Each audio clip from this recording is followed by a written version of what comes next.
আপনার মতে শাশুড়িকে? শাশুড়ি শাশুড়ি তো সে যার নিজের মেয়ের ন্যাংটা হয়ে ঘুরলে কিছু না, যেন বৌমার মাথায় সবসময় ঘোমটাটা দেওয়াই থাকে।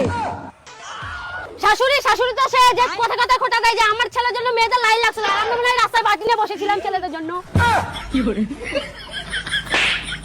শাশুড়ি তো সে যে কথায় কথায় বলে আমি আমার ছেলেকে কত কষ্ট করে বড় করেছি, আর আমার মা তো আমাকে মিশো থেকে অর্ডার করেছে।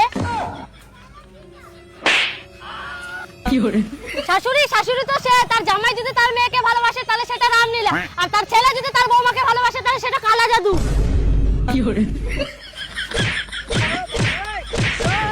শাশুড়ি শাশুড়ি তো সে যে বিয়ের আগে বলবে যে আমার কোনো কিছু দরকার নেই, তবে বিয়ের পরে বলবে তোর বাপের বাড়ি থেকে দিয়েছেটা কি। এত কিছুর পরে হাল হালো ক্যাবলাটা বলা যে শাশুড়িকে মায়ের চোখে দেখবে। এই ক্যাবলাকে আমি কি করে বুঝাই? যেমন দারচিনিতে চিনি থাকে না, কলগেটে গেট থাকে না, আমলেটে আম থাকে না, তেমন শাশুড়ি মায়ের মধ্যে কোনোদিনও মা থাকে না।